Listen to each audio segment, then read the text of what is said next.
जय Hind everyone, welcome back to the world of history. अब तक के लेक्चर्स में हमने देखा सिंधु घाटी सभ्यता से होते हुए हम वैदिक एज में गए, फिर हमने महाजनपदों के बारे में पढ़ा, उसके बाद हम आए बुद्धिज्म और जैनिज्म में, उसके बाद हमने देखा मौर्यन एम्पायर को, मौर्य साम्राज्य को, और आज हम इसी लेक्चर को आगे बढ़ाएंगे। मौर्य साम्राज्य से हम चलेंगे पोस्ट मौर्यन एरा में। हमारा आज का लेक्चर फोकस्ड है पोस्ट मौर्यन पीरियड में। हम देखेंगे कि मौर्यन साम्राज्य के विघटन के बाद इतने बड़े एम्पायर का जब डिसइंटीग्रेशन हुआ, उसके बाद क्या पॉलिटिकल सिनेरियो था इंडियन टेरिटरी में, कौन से राज्य उत्पन्न हुए, कौन सी किंगडम स्टैब्लिश हुए, किस तरह से उन्होंने अपने किंगडम्स को स्टैब्लिश्ड रखा और सस्टेन किया, उस समय कैसी इकोनॉमी थी, कैसा आर्ट एंड कल्चर था, किस तरह का सोशल स्ट्रक्चर था, ये सब हम जानेंगे आज के लेक्चर में। So let's get started with this. हम प्रीव्यू देख लेते हैं। Firstly will get introduced to post modern period, then historical context क्या है, सोर्सेस क्या है, इस समय काल के बारे में जानने के लिए कौन से ऐसे स्रोत हैं जिनको हम रेफर करते हैं, कौन से ऐसे सोर्सेज हैं जिनसे हमें पोस्ट मॉडर्न पीरियड के बारे में पता चलता है, हम वो देखेंगे। Then we will see the political fragmentation. हमने मौर्यन एम्पायर में देखा था एक बहुत बड़ा साम्राज्य, एक संगठित साम्राज्य था मौर्यन एम्पायर, बट उसके डिसइंटीग्रेशन के बाद कैसे फ्रैगमेंटेशन हुआ पॉलिटिकल पावर्स का, we'll see this in this lecture. Regional powers देखेंगे हम। पॉलिटिकल फ्रैगमेंटेशन के बाद जो राजनीतिक विघटन हुआ था, उसके बाद कौन कौन सी रीजनल पावर्स आई थी हमारे फोरफ्रंट पे, कौन से किंगडम स्टैब्लिश हुए थे, हम उनके बारे में पढ़ेंगे। इकोनॉमी और ट्रेड क्या था, एंड पोस्ट मॉडर्न एरा में आर्ट एंड आर्किटेक्चर किस प्रकार था, that we'll see here. Now let's get started with this. Just take a look of this map over here. ये आपको पोस्ट मॉडर्न एरा का एक ओवरव्यू दे रहा है, ठीक है। पोस्ट मॉडर्न एरा किस तरह से डिजाइन्ड था इंडियन टेरिटरी में, किस तरह से फैला हुआ था, किस तरह से उसका विस्तार था, हम वो देख सकते हैं यहाँ पे। Okay, transition and transformation, please pay attention to the keywords bold letters में जो लिखे गए हैं। ट्रांजिशन एंड ट्रांसफॉर्मेशन, आपका ये जो पोस्ट मॉडर्न पीरियड है वो समय काल है ट्रांजिशन का और ट्रांसफॉर्मेशन का। ट्रांजिशन भी हो रहा है ट्रांजिशन भी हो रहा है एंड ट्रांसफॉर्मेशन भी हो रहा है। ट्रांजिशन से मतलब एक समय काल से दूसरे समय काल में जाया जा रहा है। ट्रांसफॉर्मेशन मतलब स्वरूप में बदलाव हो रहा है, जो भी वहां की पॉलिटिकल, सोशल, इकोनॉमिकल सिनेरियोस थी उसमें ट्रांसफॉर्मेशन हो रहे हैं, उसमें चेंजेस आ रहे हैं। इसलिए इस पूरे एरा को, इस पूरे पीरियड को हम time of transition and transformation कहते हैं। It is significant shift. This period saw decline of modern empire and rise of regional powers. हमने शुरुआत में ही ये बात कर ली थी कि पोस्ट मॉडर्न एरा जो है हम उसको देखते ही ऐसे हैं कि डिक्लाइन है मॉडर्न एम्पायर का और रीजनल पावर्स का उदय हो रहा है एक तरफ। पॉलिटिकल, इकोनॉमिक और कल्चरल profound changes हम देखते हैं। Very noticeable changes can be found in this particular period. Okay. Now, what is the historical context? We'll see here. Post-modern era characterized by political fragmentation. This period witnessed emergence of various dynasties. अभी हमने पढ़ा कि modern empire जैसे decline हुआ वैसे regional powers का origin हुआ। कुछ जो आपके रीजनल पावर्स थी उनका उदय होना शुरू हुआ। अब वो रीजनल पावर्स कौन सी थी, कौन सी डायनेस्टीज थी, कौन से किंगडम्स थे जो जिनका उदय हुआ, जिनका ओरिजिन हुआ, जो स्टैब्लिश हुए मौर्यन साम्राज्य के अंत होने के बाद, हम उनके बारे में पढ़ेंगे। और वो कुछ डायनेस्टीज थी, शुंगा, कर्ण, सातवाहन, पार्थियंस, शकास। हम आगे एक एक करके इनके बारे में जानेंगे। ये जो मैप आप देख रहे हैं इसमें रीजन वाइज नोटिफाई किया गया है, रीजन वाइज आपको डिपिक्ट किया गया है कौन से रीजन में कौन सा डायनेस्टी फ्लरिश कर रहा था या सस्टेन कर रहा था। जैसे हम यहाँ शुंगा एम्पायर देख पाते हैं, हम यहाँ पे सातवाहना एम्पायर देख पाते हैं डेक्कन के रीजन में। Then here we see the Alexandrian empire, यहाँ पे जो अलेक्जेंड्रिया था इंडस के किनारे पे, हम उसको देख पाते हैं। And this whole picture shows कि इंडिया के इतने बड़े टेरिटरी में, इतने बड़े टेरिटोरियल रीजन में डिफरेंट एरियाज में डिफरेंट डायनेस्टीज रूल करने लगी थी। Why? Due to political fragmentation. Now sources to know. अब इस समय काल के बारे में हमें जानकारी मिलती कहाँ से है? हम कहाँ से ये एविडेंसेस कलेक्ट कर रहे हैं, कहाँ से ये इंफॉर्मेशन हम विड्रॉ कर रहे हैं पोस्ट मॉडर्न पीरियड के बारे में। पहला हमारा सोर्स है जूनागढ़ इंस्क्रिप्शन ऑफ रुद्रदामन। मैंने आपको बताया था मौर्यन एम्पायर वाली क्लास में कि इंस्क्रिप्शंस यानी कि अभिलेख एक बहुत ही prominent and important archaeological source माने जाते हैं किसी भी समय काल के को जानने के बारे में। जैसे मौर्यन एम्पायर के बारे में जानने के लिए हमने अशोकन इंस्क्रिप्शंस को रेफर किया है, उनको पढ़ा है, उनकी डिटेल स्टडी की गई है। वैसे ही पोस्ट मॉडर्न एम्पायर को जानने के लिए भी कुछ इंस्क्रिप्शंस की स्टडी की गई है, इनका एक्सकवेशन हुआ, इन्हें डिस्कवर किया गया सर्टेन प्लेसेस से और इनकी स्टडी की गई थी। तो पहला था Junagadh inscription of Rudradaman. Rudradaman was a king और जूनागढ़ एक प्लेस है जहां से ये इंस्क्रिप्शन मिला हुआ है। देन हाथी गुफा इंस्क्रिप्शन ऑफ खारवेल। खारवेल कलिंग के राजा थे और उनका हाथी गुफा इंस्क्रिप्शन भी बहुत फेमस है। Ayodhya inscription, Nashik inscription and Kanheri inscription. Kanheri caves आपको महाराष्ट्र में मिल जाएंगी, मुंबई में है कान्हेरी केव्स, वहां पे भी कुछ इंस्क्रिप्शंस मिले हुए हैं जो कि पोस्ट मॉडर्न पीरियड को रेफर करते हैं। Now what is political fragmentation. मैंने अभी तक कई बार इस शब्द का इस्तेमाल कर लिया है, अब हम इसके बारे में जरा जान लेते हैं कि ये है क्या। Regional powers begin asserting their dominance resulting in diverse political landscape. Now when there are regional powers, जब किसी एक बड़े साम्राज्य का विघटन होता है, एक बड़ा एम्पायर जब धीरे धीरे डिसइंटीग्रेट होता है, तो इंटरनल डिस्टर्बेंस की वजह से ही कुछ इंटरनल रीजनल पावर्स का ओरिजिन भी होता है। एक बड़ा एम्पायर डिसइंटीग्रेट हुआ तो उसी एम्पायर में से अलग अलग रीजन में से कुछ पावर्स का ओरिजिन भी हुआ, कुछ किंगडम्स, कुछ पर्टिकुलर डायनेस्टीज का ओरिजिन हुआ। अब वो जो डायनेस्टीज हैं, पर्टिकुलर डायनेस्टीज हैं, वो लोकलाइज्ड रहती हैं in certain regions, in certain areas. वो अपने ही क्षेत्र में लोकलाइज्ड रहती हैं, वो अपने ही क्षेत्र में रूल करती हैं, वहीं का एडमिनिस्ट्रेशन वो देखती हैं। अब होता क्या है इससे, what this leads two is political fragmentation. एक बड़े एम्पायर का टूटना, छोटे छोटे रीजनल पावर्स का ओरिजिन होना और उनका अपना एडमिनिस्ट्रेटिव एंड पॉलिटिकल स्ट्रक्चर का एस्टैब्लिश होना, that is your political fragmentation. I hope you clear with this word. अगर आपको नहीं समझ आ रहा है तो मैं एक लेमन लैंग्वेज में आपको बताती हूँ। आप समझ लें कोई बहुत बड़ा राज्य है, कोई बहुत बड़ा किंगडम है, बहुत बड़ी साम्राज्यिक ताकत है। धीरे धीरे उसकी जो सेंट्रल पावर है वो कमजोर होने लगी। कैसे? इनएफिशिएंट रूलर्स आए। जो उस एम्पायर के किंग्स थे वो बहुत एफिशिएंट नहीं रहे लेटर फेजेस में, तो धीरे धीरे करके जो प्रोमिनेंट और जो सशक्त वहाँ के सेनापति या प्रोमिनेंट नोबल्स या ऑफिसर्स रहे होंगे, उन्होंने शक्ति का अधिग्रहण करना शुरू कर दिया। धीरे धीरे उन्होंने पास को अपने हैंड में लेना शुरू कर दिया और अपना ही एक रूलिंग स्ट्रक्चर बनाने लग गए। और ये रूलिंग स्ट्रक्चर उनके एरियाज में लोकलाइज्ड होने लगा। Now this ruling structure led to a political structure and an administrative system as well. और जब इसी को एक systematized form दे दिया गया तो various dynasties origin हुई due to political fragmentation. Okay? Now look at this map. ये वही मैप है जो मैंने आपको पहले दिखाया था, एक लार्जर पिक्चर में देखिए आप देख पा रहे हैं कि किस तरह से डिफरेंट कलर से डिफरेंट रीजन्स को डिनोट किया गया है। तो ये दिखाता है, जब हमने मौर्यन एम्पायर देखा था तो हमने देखा था कि कैसे तक्षशिला यानी अफगानिस्तान से लेके and whole of the north India and even eastern India was covered under Mauryan empire. Now वो पूरा एक कलर कोडेड था, एक ही कलर में हमने पूरा कोड किया था उस चीज को, मौर्यन एम्पायर को। अब यहाँ पे आपको वेरियस कलर कोडिंग दिख रही है। This various different colour coding denotes कि different regional powers Indian territory में ओरिजिनेट हो गई थी, स्टैब्लिश हो गई थी and they have started ruling their kingdoms.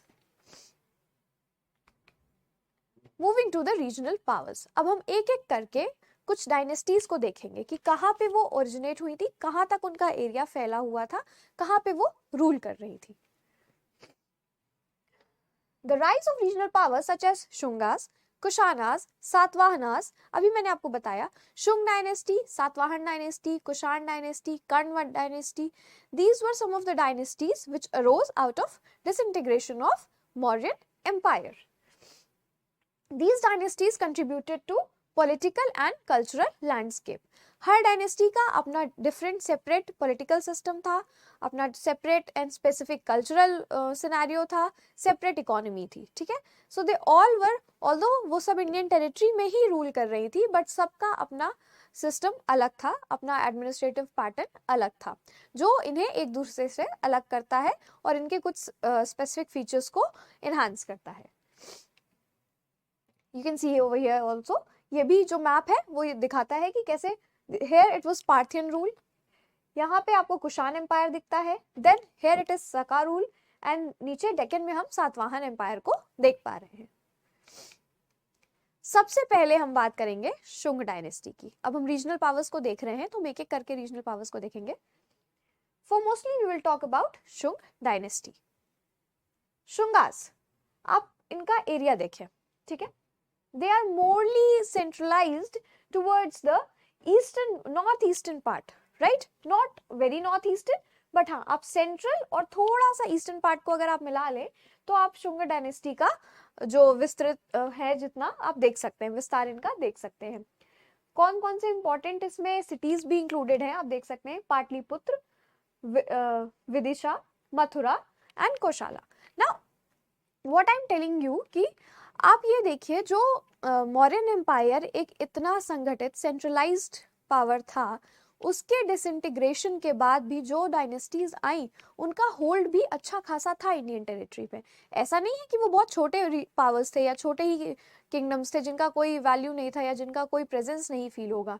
सारी डायनेस्टीज ने अपना एक बहुत ही सिस्टमेटाइज्ड और वेल ऑर्गेनाइज्ड एडमिनिस्ट्रेटिव और पॉलिटिकल सिस्टम स्टैब्लिश किया हुआ था, and they used to rule a sufficiently enough large territory of India. आप शुंग डायनेस्टी में ये चीज देख सकते हैं। Moving to Kanva dynasty. अब ये पोर्शन जो आप देख रहे हैं ना, दिस छत्तीसगढ़ झारखंड वाला portion, that belong to Kanva dynasty. Okay, इन सबके स्पेसिफिक फीचर्स के बारे में मैंने आपको नोट्स में बहुत डिटेल में प्रोवाइड किया हुआ है, so please do not worry कि मैं आपको सिर्फ यहाँ पिक्चर्स दिखा रही हूँ और मैं आपको फैक्ट्स नहीं दे रही हूँ, तो आप प्लीज पैनिक मत होइएगा इस चीज के लिए। Those facts and datas are need to be read and learned as well. But यहाँ पे जो आप पिक्टोरियल डिस्क्रिप्शन देखें, पिक्टोरियल जब आप देखेंगे रिप्रेजेंटेशन, तो जब आप कण्व डायनेस्टी या शुंग डायनेस्टी के बारे में पढ़ेंगे अपने नोट्स में, you will immediately visualise this picture, this map, जहाँ पे आप विजुअलाइज कर पाएंगे कि अच्छा ये डायनेस्टी के बारे में लिखा है मैम ने, so this dynasty belong to this area of Indian territory. Okay, Kanva dynasty आपकी छत्तीसगढ़, झारखंड और some part of Odisha, it was localised here. Moving to Shaka dynasty. Now Shaka dynasty या इंडो-सीथियंस भी इन्हें कहते हैं, शक डायनेस्टी और इंडो-सीथियंस, राइट। ये हमारे जो इंडो-सीथियंस थे, ये लोकलाइज थे नॉर्थ वेस्टर्न फ्रंटियर प्रोविंस के एरिया में। Am I clear? ये जो आपका नॉर्थ वेस्टर्न एरिया है, नॉर्थ वेस्टर्न फ्रंटियर प्रोविंस भी जिसे कहते हैं, उसमें लोकलाइज थे, जिसमें आपके अफगानिस्तान का एरिया भी शामिल होता है। Takshashila was a prominent centre, हमने मौर्यन एम्पायर में भी देखा था। तक्षशिला, शगाला, मथुरा का कुछ हिस्सा, सिगल, ये आर्कोशिया, ये सब जो है इंडो-सीथियन यानी शक डायनेस्टी के अंदर आता है। Kushan dynasty. Now Kushan dynasty is a very prominent one. Kanishka का नाम आप सबने सुना होगा।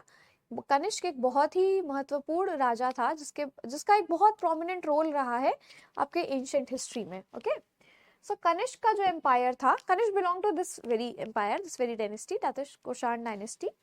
कुषाण डायनेस्टी का भी जो विस्तार था वो आपको नॉर्थ वेस्टर्न रीजन में देखने को मिल जाएगा। बैक्ट्रिया उनका मेन सेंटर था। Okay, Bactria was their main centre. Parthian dynasty. Now Parthian dynasty सिर्फ इंडियन टेरिटरी में नहीं, आउट ऑफ इंडिया भी थी। This is to be noticed कि पार्थियन डायनेस्टी जो है वो सिर्फ इंडियन टेरिटरी तक सीमित नहीं थी, वो आउट ऑफ इंडिया भी एक्सपैंडेड थी। Okay, coming to Satavahana dynasty, the only dynasty जिसका प्रेजेंस आपको सदर्न इंडिया में देखने को मिलेगा। पोस्ट मौर्यन एम्पायर में या पोस्ट मौर्यन एरा की एकमात्र ऐसी डायनेस्टी, एकमात्र ऐसा किंगडम जिसका प्रेजेंस सदर्न इंडिया में है, दैट इज सातवाहना डायनेस्टी। इसने डेक्कन के रीजन को कवर किया था। जो भारतीय दक्कन का जो क्षेत्र है उसको रूल करने वाली डायनेस्टी थी सातवाहन डायनेस्टी। चेदी डायनेस्टी, चेदी डायनेस्टी का भी जो विस्तार है वो आपको इधर उड़ीसा, छत्तीसगढ़, झारखंड, मध्य प्रदेश और थोड़े से डेक्कन रीजन में मिलेगा। But this dynasty was not very prominent in Deccan region. आप इसे कंफ्यूज मत करिएगा कि मैम ने तो अभी बताया सातवाहना ही थी, Satavahana was the prominent one. Okay, Deccan में सातवाहन डायनेस्टी का प्रोमिनेंट रूल था। चेदी डायनेस्टी फॉलोड सातवाहना डायनेस्टी, उसके बाद आई, एंड ऑल्सो वो उतना प्रोमिनेंट नहीं थी डेक्कन रीजन में जितना सातवाहना डायनेस्टी ऑलरेडी अपना प्रोमिनेंस वहां पे स्टैब्लिश कर चुकी थी। Now coming to economy and trade of post modern era. किसी भी एम्पायर का या किसी भी सिविलाइजेशन का सबसे इंपॉर्टेंट एस्पेक्ट है उसकी इकोनॉमी एंड ट्रेड। ये जो आप देख रहे हैं, these are the coins of various rulers of post modern era. Various dynasties के रूलर्स हैं जिनके ये कॉइन्स हैं। Now I would like to tell you over here कि गोल्ड एंड सिल्वर कॉइन्स का यूज जो लार्ज स्केल पे शुरू हुआ है वो पोस्ट मॉडर्न एम्पायर से शुरू हुआ है। ओके, ये आपको अपने ध्यान में रखना है कि कॉइन्स का, गोल्ड एंड सिल्वर कॉइन्स का लार्ज स्केल पे यूज जो शुरू हुआ है वो पोस्ट मॉडर्न एम्पायर से शुरू हुआ है। This shows the flourishing state of post modern empire. Post उत्तर जो मौर्यन काल है उसका जो इकोनॉमी है, जो अर्थव्यवस्था है, उसकी डेवलप्ड स्टेज को दिखाता है use of gold and silver coins. Okay, trade routes, commercial activities सब कुछ स्टैब्लिश था वहाँ पे। ट्रेड रूट्स जो थे, जो भी आपके व्यापार के जो रूट्स हुआ करते थे, जो व्यापार के पथ हुआ करते थे, उनका काफ़ी अच्छे से इस्तेमाल होता था वेरियस ट्रेड एक्टिविटीज़ के लिए। ऑल्सो बहुत सारी कमर्शियल एक्टिविटीज़ उस टाइम पे होती थी। इम्पोर्ट एक्सपोर्ट काफ़ी एक्सपैंडेड था, ठीक है। A lot of goods were imported and exported from India and to India, right. Now this chart, please pay attention to this chart, ये हम आपको नोट्स में भी अटैच कर देंगे। ये दिखाता है डिफरेंट इकोनॉमिक ऑर्गेनाइजेशंस को। चार हैं और इकोनॉमिक ऑर्गेनाइजेशन, श्रेणी, निगम, कुलिक और सार्थ। ओके, अब इससे आप ये समझिए, ये तो इकोनॉमिक ऑर्गेनाइजेशन है, ये फैक्ट्स हैं कि श्रेणी में ये लोग थे, निगम में पर्टिकुलर सेट ऑफ वो थे, ट्रेडर्स थे, कुलिक में अलग तरह के ट्रेडर्स थे, सार्थ में अलग थे। बट यहाँ पे कॉन्सेप्ट जो ध्यान देने वाला है वो ये है कि इकोनॉमी इतने वास्ट स्टेट में थी, इतने विस्तृत फॉर्म में थी, इतना ज़्यादा एक्सपैंडेड थी कि इकोनॉमिक ऑर्गेनाइजेशन सेटअप किए गए थे। डिफरेंट ट्रेडर्स का एक अपना स्पेसिफिक इकोनॉमिक ऑर्गेनाइजेशन होता था। इससे हम क्या अंदाज़ा लगा सकते हैं कि जो ट्रेड एंड कॉमर्स होता था, जो इकोनॉमिक एक्टिविटीज़ होती थी, वो लोकलाइज्ड या बहुत ही स्मॉल स्केल पे नहीं थी। ट्रेड जो होता था वो बाहरी दुनिया से भी हो रहा था, दुनिया के दूसरे हिस्सों से भी हो रहा था। तभी तो इतने बड़े इकोनॉमिक स्ट्रक्चर को ऑर्गेनाइज करने के लिए various institutions were set up. Now we'll have a look to it. श्रेणी में हैंड वर्कर्स और ज्वेलर्स आते थे। ओके, जो हैंड वर्कर्स, हैंडलूम वर्कर्स होते थे, हस्त कारीगर जो होते थे वो, और ज्वेलर्स जो होते थे, सुनार होते थे, वो श्रेणी में आते थे। निगम, होलसेलर्स एंड रिटेलर्स। कुलिक, producers of sugar industry and producers of cloth industry. Sugar industry और क्लॉथ इंडस्ट्री के जो प्रोड्यूसर्स होते थे, उनके जो कारीगर होते थे, उनको हम रखते थे कुलिक में। और साथ में आते थे traders working in south eastern countries and in western countries. यहाँ पे जैसा कि मैंने आपको बताया कि जो पोस्ट मॉडर्न एम्पायर था, पोस्ट मॉडर्न एम्पायर का जो ट्रेड और कॉमर्स था वो सिर्फ इंडियन टेरिटरी तक ही सीमित नहीं था, बाहरी दुनिया से भी हो रहा था। इसलिए साउथ ईस्टर्न कंट्रीज में काम करने वाले कारीगरों को और वेस्टर्न कंट्रीज में काम करने वाले कारीगरों का एक अलग संगठन था जिसे सार्थ के नाम से जाना जाता है। Okay, this shows the value of economy in post-modern empire. Now coming to the art and architecture. मैंने आपको पहले भी लेक्चर्स में बताया है, जिस भी सिविलाइजेशन या एम्पायर या फिर डायनेस्टी का इकोनॉमिक कंडीशन अच्छा होगा, डेवलप्ड होगा, फ्लरिशिंग स्टेट में होगा, वहाँ पे आर्ट एंड आर्किटेक्चर का डेवलपमेंट भी बहुत अच्छे स्तर पे होगा। लोग, क्योंकि लोगों में इनोवेशन जागता है, क्रिएटिव आइडियाज आते हैं जब उनके पास बेसिक नीड्स फुलफिल करने के जो सारे रिसोर्सेज हैं वो पर्याप्त मात्रा में अवेलेबल होते हैं। आर्ट एंड आर्किटेक्चर जो हमारे पोस्ट मॉडर्न एरा में है, उसमें स्तूपों का एक बहुत इंपॉर्टेंट स्थान है। Various stupas were built in this era, various number of stupas. Sanchi Stupa का नाम आपने सुना होगा, वेरी इंपॉर्टेंट, वेरी प्रोमिनेंट, और उसी का पिक्चर मैंने यहाँ पे लगाया हुआ है। This is the Sanchi stupa, ठीक है। आप स्तूपों को बुद्धिज्म से रिलेट कर सकते हैं, बुद्धिस्ट रिलीजन से। यहाँ पे गौतम बुद्ध के शरीर का कोई अवशेष रखा जाता है स्तूपों में, ओके। स्तूपों का जो इम्पोर्टेंस है वो यही है कि यहाँ पे गौतम बुद्ध के अस्थियों का कुछ अवशेष रखा जाता है और लोग यहाँ पे बैठ के मेडिटेशन करते हैं।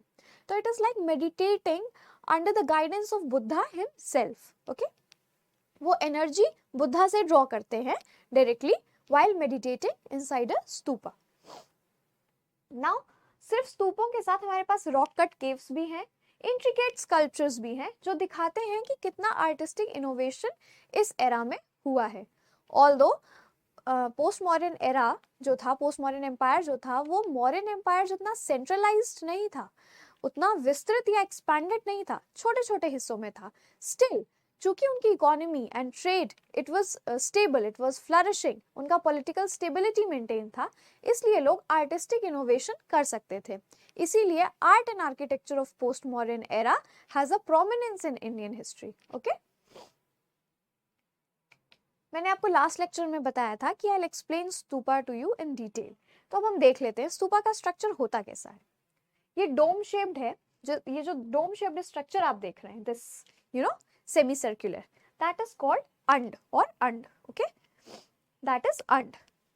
ये जो आप रेलिंग देख रहे हैं ना, this smaller one, that is pradakshina path. Basically it's not railing, it is that platform जिसपे लोग प्रदक्षिणा करते हैं। प्रदक्षिणा हमारे यहाँ वेरियस कल्चर्स में होती है, हिंदुइज्म में भी आप देखते हैं, आपके फैमिली में लोग जाते होंगे टेम्पल्स एंड ऑल, वहां पे मंदिर की परिक्रमा की जाती है, उसी को प्रदक्षिणा पथ कहते हैं। स्तूपों के कॉन्टेक्स्ट में यहाँ पे लोग चक्कर लगाते हैं स्तूपों का, ठीक है, एज अ रिचुअल।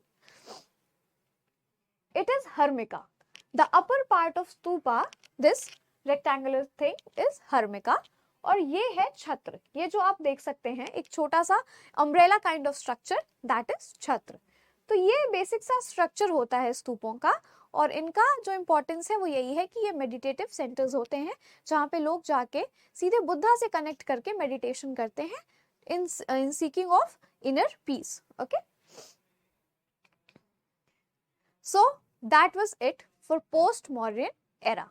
मैंने आपको पोस्ट मॉडर्न एरा को ऐसे कवर कराया है जिससे रिलेटेड आपके क्वेश्चंस आते हैं आपके एग्जाम में।